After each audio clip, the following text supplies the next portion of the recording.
Good morning, ladies and gentlemen. Yes, it's not an easy name, Wiśniowiecki, and you did a great job, spectacular. Miss Sharon Clark Rowley, Minister Cox, Ambassador, Down Syndrome Family Network founder Glenn Niels, self-advocates, family members, and distinguished guests and champions of inclusivity. I'm really very pleased to be here, and I'm very pleased in particular to see that you are already challenging stigma, challenging stereotypes, and showing us how an inclusive and cohesive world we can build together if we want to do that, if we try. So it's really with great pleasure that I'm standing before you today on behalf of the United Nations family working in Trinidad and Tobago, marking another very significant milestone in this collective journey towards more inclusive society. As we gather every year to commemorate the World Down Syndrome Day, we are reminded of this invaluable contribution and inherent worth of every single individual, regardless of their genetic makeup. I have the privilege of delivering greetings right after hearing the poignant reflections of Ms. Sharon Rowley, whose tireless advocacy echoes the sentiments of every individual and every family member in this room. Mrs. Rowley, your statement resonates also with the words of the UN Secretary General Antonio Guterres, who has highlighted the imperative of ensuring equal recognition before the law, access to education, access to health, and freedom from discrimination for all individuals, regardless of their abilities. Such leadership is really an inspiration for us and a call to action for us to redouble efforts and deliver tangible results in upholding the rights of and dignity of the persons with disability.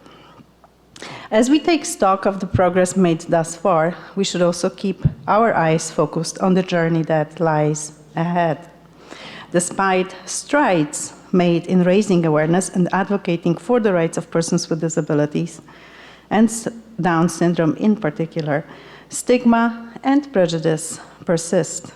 And this day and the theme to end the stereotypes are calling upon each of us to challenge those preconceived notions and misconceptions and embrace a more inclusive vision of society where diversity is celebrated as an asset of the society and where every individual is valued for their unique ability and unique contribution. So our hosts, the Down Syndrome Family Network, must be also commended for their 12 years or 13 years of sterling service as advocates for the human rights, acceptance, and inclusion of people with Down syndrome. One of the tangible outcomes of your efforts is the Guide for Employers on Inclusion of Employees in the Workplace, which was finalized in partnership with the Office of Prime Minister, Gender and Child Affairs.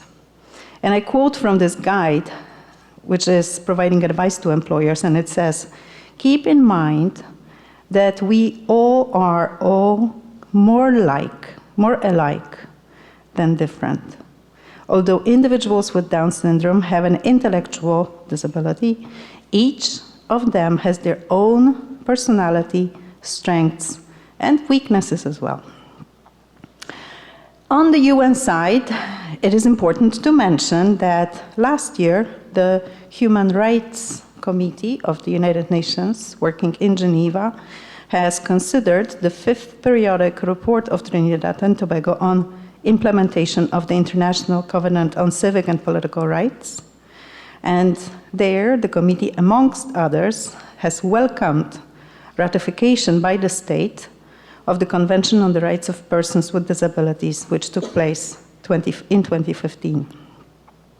As the United Nations country team working in Trinidad and Tobago, we help to strengthen the country's implementation of the convention, and we are working through the United Nations Multi-Partner Trust Fund and the Partnership on the Rights of Persons with Disabilities project is helping to have a more involvement and inclusion of persons with Down syndrome and with other disabilities to have a more direct role in shaping the national policy and making concrete recommendations on what kind of changes to legal acts can affect in a positive way their access to services and access to opportunities. So over the last 2 years, for example, one of the two agencies of the UN system, PAHO WHO and UNFPA, have collaborated with organizations representing persons with disabilities and government ministries to review and to propose amendments to 3 specific pieces of legislation: the Education Act, the Mental Health Act, and the Equal Opportunities Act. This UN project has also trained 81 persons from 30 different organizations representing persons with disabilities on advocacy skills, proposal writing, budgeting, and other skills which are required to support CSO efforts to advocate for the needs of their communities. And I also want to mention that internally, as the UN, as an organization or institution, we are also making efforts to walk the talk and implement an internal UN strategy for disability inclusion in our workplace. It's a UN-wide system policy, and like we are accountable for measuring gender equality, we are also gradually starting to be accountable for systematically creating opportunities and creating a work environment for persons with disability. Trinidad and Tobago, like many nations around the world, stands at a pivotal juncture in this journey towards inclusivity. The strides taken to align Trinidad and Tobago's policy with international standards are truly commendable. And of course, there always remains work ahead and work that needs to be done together. The global statistics speak volumes. 1 in every 700 children are born worldwide with Down syndrome. The need for concerted action has never been more pressing, and obviously, let's remember that behind every statistics lies a story of resilience, story of determination, story of love, and really untapped potential. It is incumbent upon each and every one of us to ensure that these stories are not overshadowed by prejudice or discrimination. So as we come together in solidarity on this day, let us reaffirm our commitment to build a future where diversity is really celebrated. Inclusion is the norm, and every individual has space and power to thrive. Let us heed the call to action, to walk in the shoes of those with an extra chromosome, and to empathize with their struggles, and to champion their rights to be fully embraced as valued members of our society. So, ladies and gentlemen, thank you very much for your attention and for the opportunity to share this day together with you. I wish you all a very successful conference. I thank you for your attention. But also on a lighter note, I want to thank everyone for a really spectacular show of colors and especially colorful socks, which I'm a little bit missing. I'm coming from a cold country, and socks is something that we are wearing a lot. Not in the summertime, not in the spring, but you have beautiful socks, and congratulations. Thank you for making this lighter and making this happy. Thank you.